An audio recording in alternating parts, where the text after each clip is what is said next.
어이, 거기 노있네. 당신 그 지저분한 손 안 떼? 가방 하나가 당신 10년치 연봉보다 비싸니까 냄새 풍기지 말고 당장 꺼지라고. 어제 오후 세계 최고의 부호들만 모인다는 뉴욕 5번가 루이비통 본점에서 실제로 일어난 일입니다. 화려한 금발의 백인 점원이 낡은 등산복 차림의 한 한국인 할아버지를 향해 벌레 보듯 침을 뱉으며 모욕하고 있죠. 동양인 노인이 돈도 없으면서 매장 물을 흐린다는 이 무례한 인종차별의 현장에 있던 사람들도 눈살을 찌푸렸지만 누구 하나 선뜻 나서지 못했습니다. 하지만 이 오만한 점원은 꿈에도 몰랐을 겁니다. 본인이 방금 밀쳐낸 이 초라한 노인이 사실은 이 브랜드 지주회사의 최대 주주이자 전 세계 반도체 시장을 쥐고 흔드는 대한민국의 숨은 거물이라는 사실을 말입니다. 할아버지가 무심하게 주머니에서 단 한 장의 카드를 꺼내 전화를 건 지 정확히 10분 뒤 뉴욕 시내에 사이렌 소리가 울려 퍼지더니 무장 경호원들이 매장을 포위했고 프랑스 본사 회장이 헬기를 타고 내려와 이 할아버지 앞에 무릎을 꿇고 통곡하기 시작했습니다. 은희님, 감히 어느 천한 놈이 당신을 모욕했단 말입니까? 단 한 통의 전화로 10조 원 가치의 매장을 통째로 폐쇄해버린 한국 노인의 소름 돋는 정체와 그 짜릿한 참교육의 현장. 지금 바로 공개합니다. 저는 당시 뉴욕 국방무관실 소속으로 대한민국 반도체 기술의 살아있는 신화이자 국가 자산인 어르신을 밀착 수행하고 있었습니다. 어르신은 펜타곤과 긴급 회의를 마치고 평생 고생한 아내를 위해 생전 약속했던 가방 하나를 사러 가자고 하셨죠. 하지만 루이비통 매장 점원 제시카는 어르신의 낡은 등산복을 보자마자 코를 막으며 소리쳤습니다. 오 마이 갓, 이 냄새나는 노인네는 뭐야? 여긴 당신 같은 거지가 들어올 곳이 아니야. 당장 나가. 제가 항의하려 했지만 어르신은 제 손을 잡으며 만류하셨습니다. 그때였습니다. 어르신의 낡은 지갑이 바닥에 떨어졌고 그 안에서 돌아가신 할머니의 빛바랜 사진 한 장이 빠져나왔습니다. 어르신에게는 목숨보다 귀한 보물이었죠. 그런데 점원 제시카는 그 사진을 보더니 비웃으며 구두굽으로 짓밟아 버렸습니다. 이런 쓰레기 같은 사진이나 들고 다니면서 명품을 사겠다고. 당장 경비 불러서 이 노인네 끌어내. 할머니의 사진이 짓밟히는 순간 어르신의 눈빛이 호랑이처럼 변했습니다. 어르신은 사진을 소중히 주워 먼지를 닦아내시더니 저를 보며 나지막이 말씀하셨습니다. 김대위, 내 평생 사람의 마음을 얻는 게 기술보다 중요하다고 가르쳤거늘 저들에게는 내 진심이 닿지 않는 모양이구먼. 이제 그만. 저들의 오만한 성벽을 허물 때가 된 것 같네. 어르신은 낡은 재킷 주머니에서 누구도 본 적 없는 기묘한 문양의 휴대폰을 꺼내셨습니다. 과연 이 평범해 보이는 할아버지가 꺼낸 전화 한 통이 뉴욕의 심장부를 어떻게 뒤흔들게 될까요? 헬기 소리가 뉴욕 5번가의 빌딩 숲을 뒤흔들고 매장 앞 도로는 수십 대의 검은색 경호 차량으로 순식간에 마비되었습니다. 매장 안에서 우리를 비웃던 백인 고객들과 점원 제시카의 얼굴에는 당혹감이 서리기 시작했습니다. 설마, 진짜로? 누군가 작게 읊조리는 소리가 들렸지만 제시카는 여전히 현실을 부정하며 입술을 바르르 떨고 있었습니다. 그때였습니다. 굳게 닫혀있던 명품관의 육중한 유리문이 거칠게 열렸습니다. 평소 패션 위크에서도 보기 힘들다던 루이비통의 총괄 회장 베르나르가 수행원 수십 명을 거느리고 매장 안으로 들이닥쳤습니다. 그는 얼마나 급하게 달려왔는지 넥타이가 삐뚤어져 있었고 이마에는 땀방울이 송골송골 맺혀 있었습니다. 매장 안의 모든 점원이 일제히 허리를 숙였습니다. 회장님, 여긴 어쩐 일로? 제시카가 말을 채 끝내기도 전이었습니다. 회장 베르나르는 그녀를 벌레 보듯 무시한 채 매장 중앙에 낡은 등산복 차림으로 서 계신 우리 어르신을 향해 화살처럼 달려갔습니다. 그리고 현장에 있던 모든 이의 눈을 의심케 하는 장면이 펼쳐졌습니다. 세계 패션 산업의 황제라 불리는 그가 낡은 운동화를 신은 한국인 할아버지 앞에 털썩 무릎을 꿇은 것입니다. 오 신이시여. 선생님, 제가 너무 늦었습니다. 감히 어느 무지한 놈이 대한민국 반도체의 아버지이자 우리 그룹의 생명줄을 쥐고 계신 선생님을 모욕했단 말입니까? 베르나르 회장의 목소리는 공포와 존경이 뒤섞여 떨리고 있었습니다. 매장 안은 그야말로 얼음물을 끼얹은 듯 정적이 흘렀습니다. 비웃던 고객들의 입은 다물어질 줄 몰랐고 특히 어르신을 밀쳐냈던 점원. 제시카는 마치 사형 선고를 기다리는 죄인처럼 온몸을 부들부들 떨며 그 자리에 주저앉아 버렸습니다. 어르신은 담담하게 회장을 내려다보며 말씀하셨습니다. 베르나르, 자네가 만든 이 화려한 성벽이 사람의 옷차림을 보고 침을 뱉는 곳이었나? 나는 오늘 돌아가신 내 아내에게 줄 가방 하나를 사러 왔을 뿐인데 자네 직원은 내 아내의 사진을 발로 차고 나를 거지 취급하더군. 그 말이 떨어지기가 무섭게 회장의 얼굴이 불그락푸르락 달아올랐습니다. 그는 고개를 돌려 매장 책임자와 제시카를 매서운 눈빛으로 쏘아보았습니다. 내 놈들이 지금 무슨 짓을 저질렀는지 아느냐? 이분은 40년 전 우리 가문이 파산 위기에 처했을 때 아무 조건 없이 거액을 투자해 지금의 제국을 잇게 해주신 내 인생의 유일한 은인이시다. 또한 우리 그룹의 반도체 물류망과 금융 라인을 실질적으로 지배하고 계신 최대 주주란 말이다. 회장의 폭탄 발언에 매장 안은 발칵 뒤집혔습니다. 단순히 돈 많은 노인이 아니라 이 거대한 명품 제국의 주인이나 다름없는 존재였던 것입니다. 회장은 당장 보안 요원들에게 소리쳤습니다. 당장 저 여자의 유니폼을 벗겨서 거리로 내던져라. 그리고 오늘 이 시각부로 이 매장의 모든 영업을 중단한다. 내 은인을 모욕한 공간에서 단 $1의 매출도 올리지 않겠다. 매장 폐쇄해. 제시카는 울며불며 회장의 바지가랑이를 붙잡았습니다. 회장님, 제가 몰랐습니다. 제발 한 번만 살려주세요. 저에겐 아이들이 있습니다. 하지만 회장은 차갑게 그녀의 손을 뿌리쳤습니다. 내 아이들이 소중하다면 다른 사람의 소중한 부모님과 그 가족의 추억은 왜 짓밟았느냐? 너 같은 인종차별주의자는 우리 그룹 어디에서도 발붙일 곳이 없을 것이다. 전 세계 모든 명품 브랜드 블랙리스트에 내 이름을 올리겠다. 수십 명의 경비원에게 끌려나가는 제시카의 비명소리가 5번가 거리에 울려 퍼졌습니다. 어르신을 비웃던 백인 고객들도 고개를 숙인 채 도망치듯 매장을 빠져나갔습니다.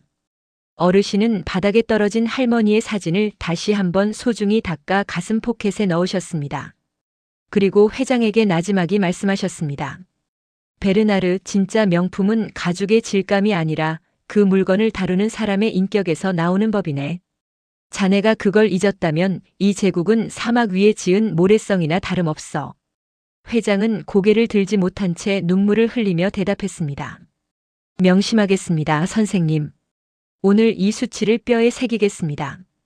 선생님, 부디 저를 용서하시고 제가 직접 고른 최고의 제품으로 사죄할 기회를 주십시오. 하지만 어르신은 고개를 가로저으셨습니다. 아니네. 내 아내에게 줄 가방은 이런 차가운 곳이 아니라 따뜻한 마음이 있는 곳에서 직접 고르고 싶구먼. 가세나 김대위. 저는 어르신을 부축하며 당당하게 매장을 걸어 나왔습니다. 수백 명의 뉴욕 시민들이 길 양옆으로 갈라져 어르신께 경의를 표했고 회장은 어르신의 뒷모습이 보이지 않을 때까지 허리를 굽혀 배웅했습니다. 대한민국의 한 평범한 할아버지가 뉴욕의 오만함을 무너뜨리고 진정한 품격이 무엇인지 전 세계에 똑똑히 보여준 순간이었습니다. 하지만 이것은 시작에 불과했습니다. 이 사건이 뉴욕 타임즈 일면을 장식하며 미국 정계와 경제계에 몰고 올 후폭풍은 그 누구도 상상하지 못한 것이었으니까요. 점원 제시카는 보안 요원들을 부르며 기세등등하게 소리쳤습니다. 당장 저 노인네 양팔 붙잡아서 거리로 던져버려. 가짜 카드나 내미는 사기꾼이니까. 거구의 보안 요원들이 어르신을 덮치려는 찰나 어르신이 휴대폰의 통화 버튼을 누르셨습니다. 그리고 단 한마디 내뱉으셨죠. 그 목소리는 너무나 담담해서 오히려 소름 끼치도록 차가웠습니다. 응, 나다. 뉴욕 5번가 매장이야. 그래. 자네가 말했던 그 화려한 성벽 안에 와 있네.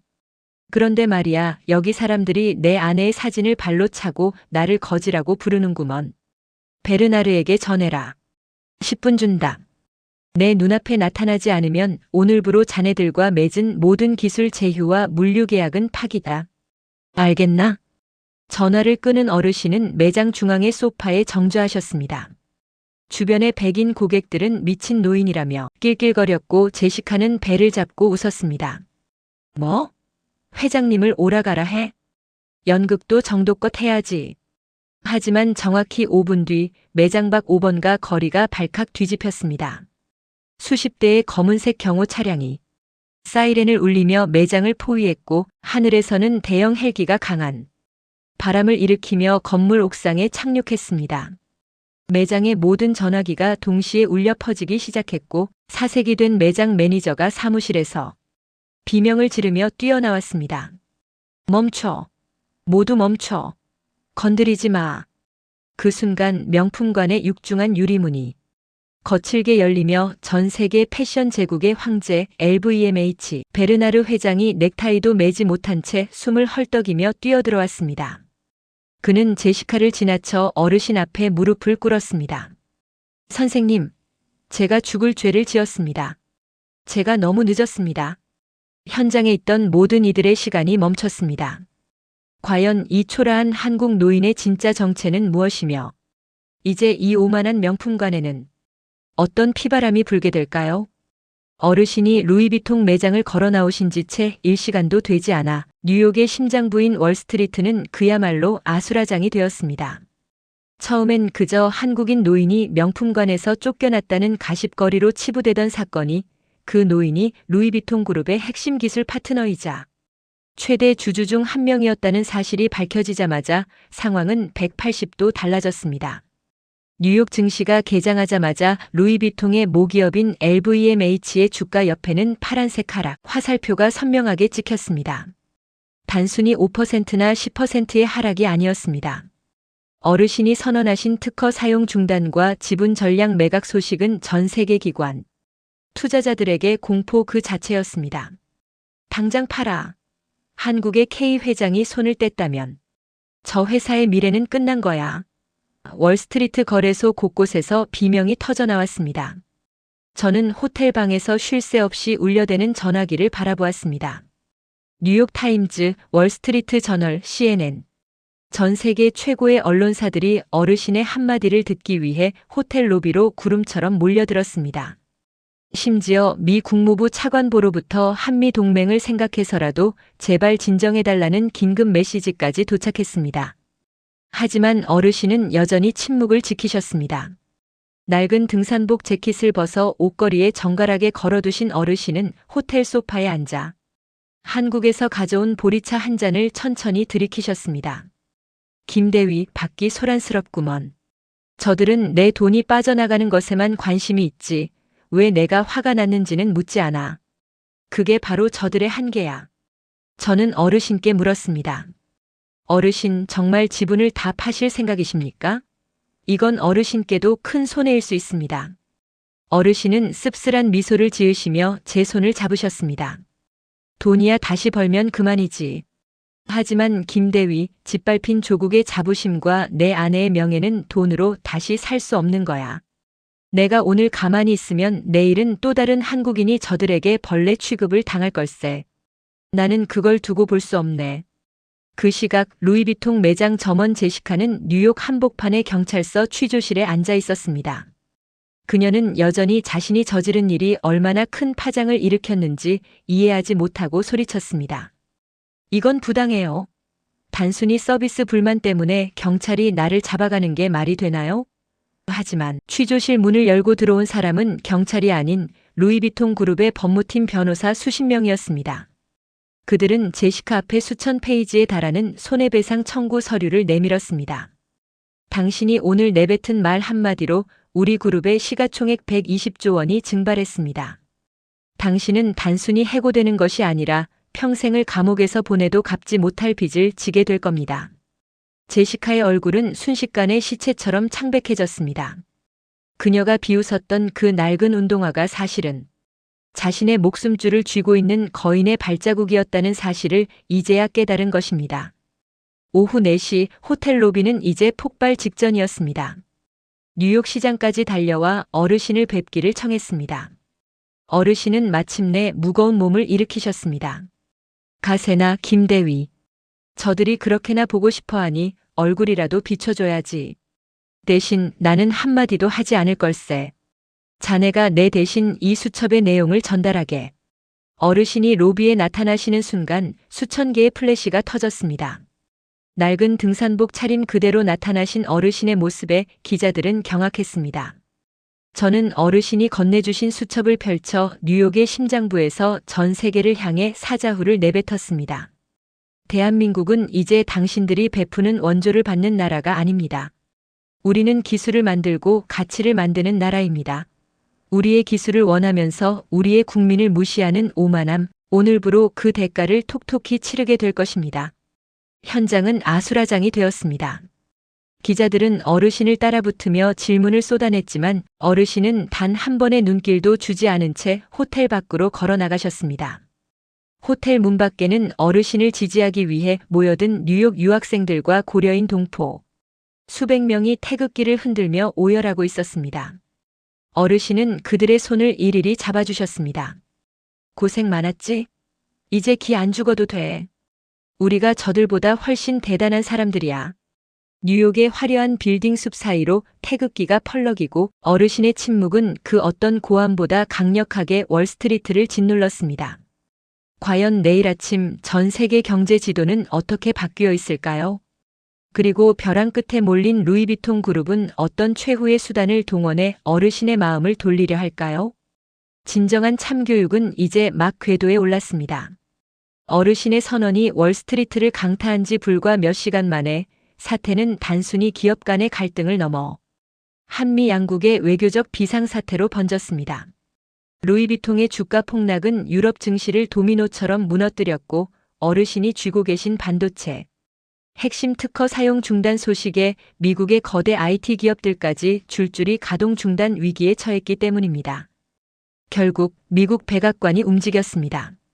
도대체 어떤 무지한 자가 한국의 국보급 인사를 건드려 전 세계 경제를 마비시킨 거야? 워싱턴 DC에서는 고성이 오갔고 미 국무부 장관은 직접 뉴욕으로 날아와 어르신이 묵고 계신 호텔의 문을 두드렸습니다. 하지만 어르신은 단호하셨습니다. 나는 정치적 타협을 하러 온 게 아니네. 내 조국과 내 가족이 모욕당한 것에 대한 진심 어린 사죄를 받으러 온 것이지. 어르신은 국무부 장관의 면담 요청을 정중히 거절하신 채 저에게 뜻밖의 지시를 내리셨습니다. 김대위, 내일 아침 5번가 그 매장 앞으로 뉴욕의 모든 한국인 유학생들과 동포 노인분들을 초청하게. 그리고 한국에서 가져온 우리 쌀과 가마솥을 준비하게. 다음 날 아침 전 세계에서 가장 화려하고 오만한 거리인 뉴욕 5번가 한복판에서 기이한 광경이 펼쳐졌습니다. 폐쇄된 루이비통 매장 정문 앞에 커다란 무쇠 가마솥이 걸렸고 하얀 연기와 함께 구수한 밤 냄새가 빌딩 숲을 가득 채우기 시작한 것입니다. 점원 제시카가 냄새난다고 비웃었던 바로 그 한국의 향기가 뉴욕의 심장부를 정복한 순간이었습니다. 어르신은 손수 앞치마를 두르고 국자를 드셨습니다. 자, 우리 동포들 고생 많았지? 여기 뜨끈한 밥 한 그릇씩들 하고 가시게. 어르신은 지나가는 미국 시민들에게도 밥을 퍼주며 말씀하셨습니다. 이게 바로 당신들이 냄새난다고 했던 그 밥이요. 우리가 이 밥을 먹고 잠도 안 자가며 기술을 일궈냈고 당신들이 쓰는 최첨단 기기들의 심장을 만들었소. 이 냄새는 가난의 냄새가 아니라 세상을 움직이는 땀의 냄새란 말이요. 그 장엄한 광경에 뉴욕 시민들은 발걸음을 멈추고 숙연해졌습니다. 처음엔 호기심에 쳐다보던 사람들도 어르신의 진심 어린 목소리에 감동하여 줄을 서서 한국의 밥을 맛보기 시작했습니다. 이 냄새가 이렇게 따뜻한 줄 몰랐습니다. 한국인들에게 이런 깊은 자부심이 있는 줄 몰랐어요 라는 반응이 쏟아졌고 인근의 모든 외신 매체들은 이 현장을 전 세계로 생중계했습니다. 그때였습니다. 경찰차의 호위를 받으며 수십 대의 검은색 세단이 현장에 도착했습니다.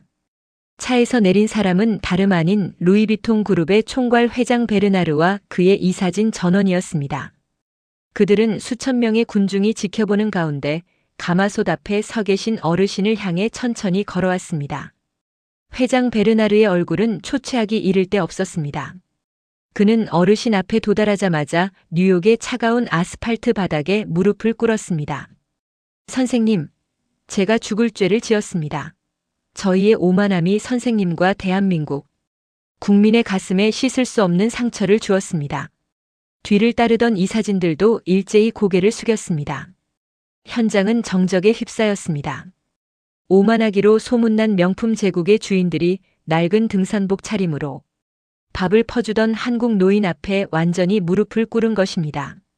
어르신은 국자를 내려놓고 베르나르 회장을 가만히 내려다보셨습니다. 베르나르, 자네가 무릎을 꿇어야 할 대상은 내가 아니네. 자네 직원들이 짓밟은 저기 저 사진 속의 내 아내와 이 냄새를 맡으며 타국에서 멸시받으면서도 꿋꿋이 살아온 우리 한국인 동포들이지. 회장은 눈물을 흘리며 바닥에 머리를 찧었습니다. 선생님, 사죄의 의미로 해당 점원은 영구 해고 및 전 세계 명품 업계 블랙리스트에 올렸습니다. 또한 오늘부터 전 세계 루이비통 매장 입구에 한국어 안내문을 부착하고 대한민국 국가 유공자분들을 위한 특별 예우 프로그램을 신설하겠습니다. 제발 저희의 진심을 받아주십시오. 매장 구석에서 이 광경을 지켜보던 점원 제시카는 사색이 된 채 경찰관들에게 끌려가고 있었습니다. 그녀는 자신이 비웃었던 동양인 노인의 정체가 단순히 돈 많은 자산가가 아니라 한 국가의 자존심을 짊어진 거인이었다는 사실을 뼈저리게 느끼며 절규했습니다. 어르신은 베르나르 회장을 일으켜 세우며 말씀하셨습니다. 일어나게. 사과는 말로 하는 게 아니라 행동으로 하는 법이야. 내일부터 이 매장 앞에 한국인 장인들이 만든 전통 공예품들을 전시하게. 화려한 가죽 가방보다 더 깊은 영혼이 깃든 진짜 명품이 무엇인지 당신들 고객들에게 보여주란 말이야. 회장은 연신 고개를 끄덕이며 약속했습니다. 뉴욕 5번가의 빌딩 사이로 대한민국의 기상이 햇살처럼 쏟아졌습니다. 이것은 단순히 한 개인의 승리가 아니었습니다. 세계 경제를 쥐락펴락하는 미국 한복판에서 대한민국이라는 이름의 무게를 전 세계에 각인시킨 역사적인 사건이었습니다. 하지만 어르신은 만족하지 않으셨습니다. 김대위, 이제 시작이야. 우리 기술을 탐내기만 하고 우리를 무시하던 저들에게 진짜 한국의 힘이 무엇인지 보여줄 결정적인 한 방이 남아있네. 과연 어르신이 준비한 마지막 참교육의 정점은 무엇일까요? 그리고 전 세계를 뒤흔든 이 사건의 끝에는 어떤 감동적인 반전이 기다리고 있을까요? 루이비통 회장이 뉴욕 5번가 아스팔트 바닥에 무릎을 꿇은 사건은 시작에 불과했습니다. 그 소식은 전광판을 타고 전 세계로 타전되었고 마침 뉴욕에서 열리고 있던 유엔 총회에 참석한 각국 정상들의 귀에도 들어갔습니다. 단순히 명품 매장에서의 갑질 사건이 아니라 기술 강국 대한민국의 자존심이 걸린 문제로 확산된 것이죠. 어르신의 호텔 방에는 이제 전 세계 언론사뿐만 아니라 각국 대사관의 연락이 빗발쳤습니다. 그 중에서도 가장 놀라운 소식은 유엔 사무총장의 공식 초청이었습니다. 선생님, 전 세계가 당신의 목소리를 듣고 싶어 합니다. 부디 유엔 본부에서 인류의 존엄과 기술의 미래에 대해 말씀해 주십시오. 어르신은 잠시 침묵하시더니 다시 그 낡은 등산복 재킷을 걸치셨습니다. 김대위 가세나. 저들이 입고 있는 진짜 명품이 무엇인지 전 세계에 알려줘야겠어. 뉴욕 유엔 본부 대회의장. 수백 개 국가의 정상들과 외교관들이 자리를 가득 메웠습니다. 장내가 술렁였습니다. 화려한 정장과 훈장을 단 권력자들 사이에 소매가 다해진 낡은 재킷을 입은 한국의 노신사가 당당하게 단상 위로 걸어 올라갔기 때문입니다. 몇몇 서구 외교관들은 코웃음을 치며 속삭였습니다. 저 노인이 그 루이비통을 무너뜨린 사람이라고. 저런 차림으로 신성한 유엔 단상에 오르다니 예의가 없군. 하지만 어르신이 마이크 앞에 서서 입을 떼는 순간 대회의장은 찬물을 끼얹은 듯 조용해졌습니다. 귀빈 여러분, 저는 오늘 여러분께 제가 입은 이 낡은 옷에 대해 이야기하러 왔습니다. 어르신의 목소리는 스피커를 타고 의장 전체를 묵직하게 울렸습니다. 이 옷은 제가 30년 전 대한민국이 반도체라는 꿈조차 꾸지 못하던 시절부터 입어온 옷입니다. 밤낮 없이 연구실에서 기름때를 묻히고 모래바람 날리는 건설 현장에서 제 살가처럼 함께한 동료입니다. 며칠 전 뉴욕의 한 명품관 점원은 저에게 냄새가 난다며 쫓아냈습니다. 맞습니다. 제 옷에는 냄새가 납니다. 하지만 그것은 가난의 악취가 아닙니다. 전 세계가 쓰는 스마트폰의 심장을 만들기 위해 흘린 땀의 냄새요. 전쟁의 폐허 위에서 자식들을 굶기지 않기 위해 발버둥 쳤던 대한민국 아버지들의 눈물 냄새입니다. 어르신은 주머니에서 낡은 가죽 수첩을 꺼내 높이 드셨습니다. 당신들은 가죽 가방에 수만 달러를 지불하며 그것을 명품이라 부릅니다. 하지만 제 눈에는 그 가방보다 자식의 학비를 위해 손마디가 뒤틀리도록 일해온 우리 어머니들의 헌신이 진짜 명품입니다. 기술의 진보는 화려한 겉모습에 있는 것이 아니라 인간의 존엄을 지키고 약자를 보듬는 따뜻한 마음 속에 있어야 합니다. 어르신의 사자 후에 장례는 숙연해졌습니다. 비웃던 외교관들은 고개를 숙였고 몇몇 아프리카와 아시아 국가 대사들은 눈시울을 붉히며 고개를 끄덕였습니다. 우리가 만든 반도체가 당신들의 화려한 명품을 빛나게 해줄 수는 있어도 사람의 인격을 대신할 수는 없습니다. 대한민국은 앞으로 우리의 기술을 오만한 자들의 놀이개로 쓰지 않을 것입니다. 우리는 존중할 줄 아는 동반자와 함께 미래를 열어갈 것입니다.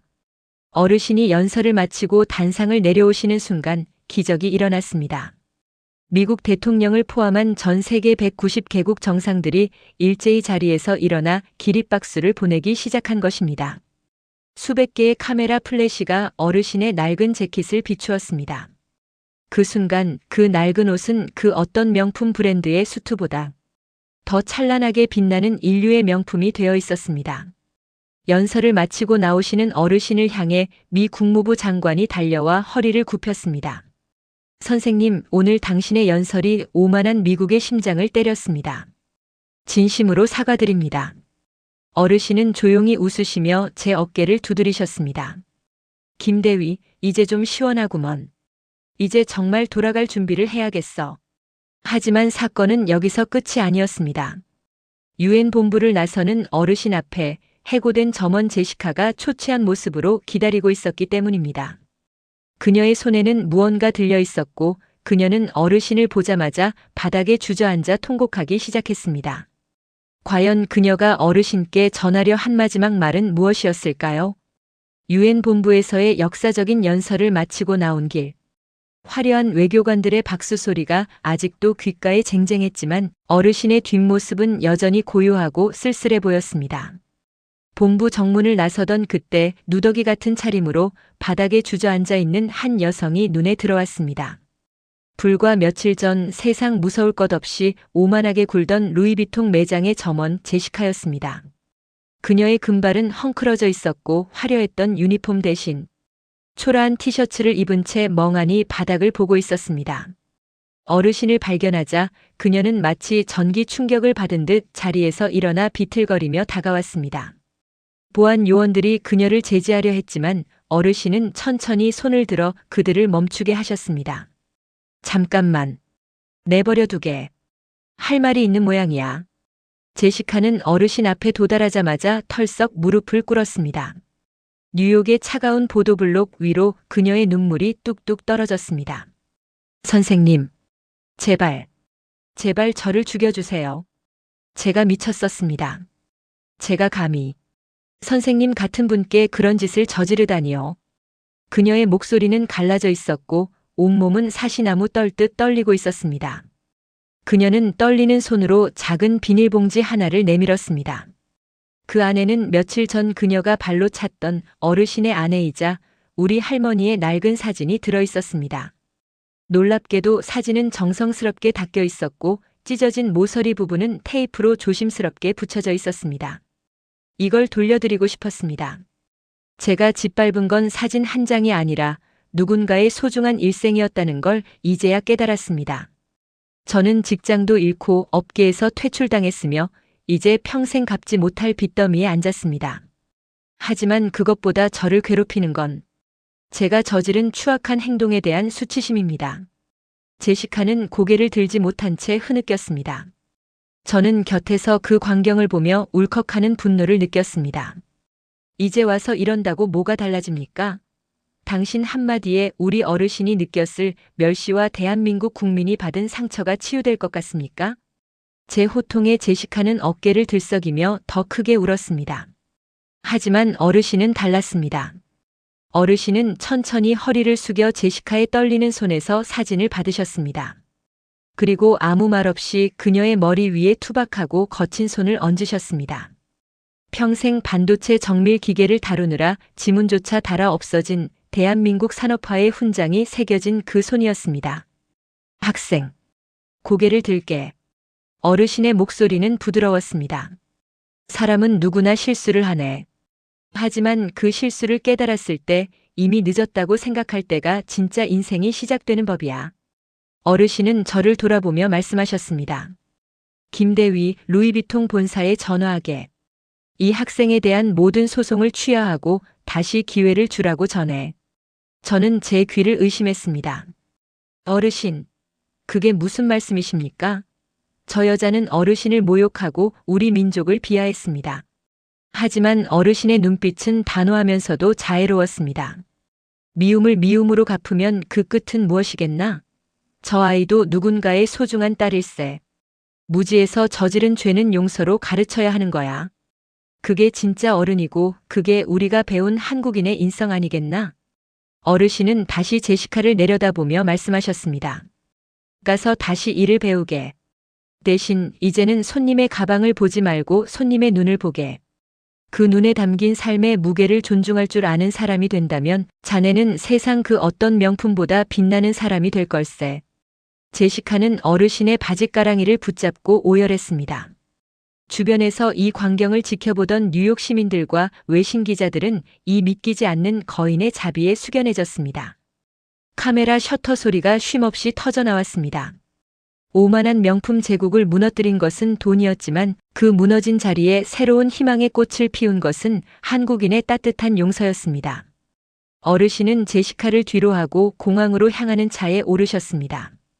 차창 너머로 멀어지는 뉴욕의 빌딩 숲을 보며 어르신은 조용히 눈을 감으셨습니다. 이제 정말 집으로 가세. 우리 할멈이 기다리겠어. 대한민국의 한 이름 없는 노신사가 뉴욕의 심장부에서 보여준 것은 완벽한 복수가 아니었습니다. 그것은 힘을 가진 자가 보여줄 수 있는 최고의 품격, 바로 용서였습니다. 한국으로 돌아가는 비행기 안에서 어르신은 저에게 마지막으로 놀라운 제안을 하나 하셨습니다. 전 세계를 다시 한번 뒤흔들 어르신의 진짜 마지막 계획. 과연 그 마지막 계획은 무엇이었을까요? 한국으로 돌아오는 비행기 안 어르신은 창밖에 구름 위로 지는 노을을 한참 동안 말없이 바라보셨습니다. 손에는 루이비통 회장이 건넨 그 작은 나무 상자가 들려 있었죠. 모두가 승리라고 말하는 이 여정 끝에서 어르신은 어떤 생각을 하고 계셨을까요? 저는 조심스럽게 여쭈었습니다. 어르신, 이제 마음이 좀 편해지셨습니까? 어르신은 빙그레 웃으시며 상자를 열어 내용물을 꺼내셨습니다. 그 안에는 세상에 단 하나뿐인 정교하게 제작된 하얀 가죽 가방이 들어 있었습니다. 어르신은 그 가방 위에 할머니의 사진을 가만히 올려두고 말씀하셨습니다. 김대위, 내 평생 소원이 우리 할멈 손에 이런 예쁜 가방 하나 들려주는 거였네. 근데 말이야, 막상 이걸 손에 넣고 나니 이제야 깨달았어. 우리 할멈은 이 가방보다 훨씬 더 빛나고 귀한 사람이었다는 걸 말이야. 어르신의 눈가는 촉촉이 젖어 있었습니다. 돈으로 산 명품은 시간이 지나면 가죽이 해지고 유행이 지나면 버려지지. 하지만 사람이 사람을 아끼고 나라를 위해 흘린 땀방울은 절대 해지지 않아. 나는 이번에 뉴욕에 가서 그걸 전 세계 사람들에게 다시 한번 확인시켜주고 싶었을 뿐이야. 인천공항에 도착했을 때 공항은 이미 수천 명의 인파로 가득 찼습니다. 뉴욕에서의 승전보를 들은 국민이 자발적으로 마중을 나온 것이었습니다. 하지만 어르신은 VIP 통로를 마다하고 일반 게이트로 조용히 빠져나가셨습니다. 그리고 그날 오후 어르신은 전 세계를 다시 한번 놀라게 할 마지막 결단을 발표하셨습니다. 어르신은 루이비통으로부터 받은 사죄금 전액과 본인이 소유한 해당 그룹의 지분 절반을 출연하여 대한민국 기술명장재단을 설립하셨습니다. 돈이 없어서 혹은 옷차림이 초라해서 꿈을 포기하는 젊은 기술자들이 없게 하라는 것이 어르신의 뜻이었습니다. 또한 5번가 매장에서 전시하기로 했던 한국 공예품들의 수익금 전액은 타국에서 고생하는 해외 동포, 노인들의 복지를 위해 기부되었습니다. 어르신의 이 행동은 진정한 노블레스 오블리주가 무엇인지 전 세계에 똑똑히 보여주었습니다. 뉴욕의 오만함을 꺾은 것은 카드의 한도액이었을지 모르나 전 세계인의 존경을 끌어낸 것은 바로 우리 어르신의 이 따뜻한 대인배다운 기계였습니다. 사랑하는 구독자 여러분, 그리고 이 영상을 보고 계신 대한민국 모든 아버지, 어머니 여러분. 오늘 저희가 준비한 이야기는 여기서 끝입니다. 우리는 가끔 잊고 삽니다. 우리가 지금 누리고 있는 이 풍요로움이 낡은 작업복을 입고 기름 냄새를 맡으며 청춘을 다 바친 우리 어르신들의 헌신 덕분이라는 사실을 말입니다. 여러분의 손에 박힌 굳은 살, 눈가에 깊게 팬 주름. 그것이야말로 그 어떤 명품 브랜드의 로고보다 더 찬란하고 위대한 인생의 명품 마크입니다. 누군가 여러분의 겉모습을 보고 함부로 판단하려 한다면 당당하게 어깨를 펴십시오. 여러분은 대한민국이라는 기적을 일궈낸 주인공들입니다. 여러분의 가치는 누군가가 매기는 가격표에 있지 않습니다. 여러분 한 분 한 분이 이미 이 세상에 단 하나뿐인 소중한 명품입니다. 어르신은 지금도 시골의 작은 공방에서 이름 없는 기술자로 살아가고 계십니다.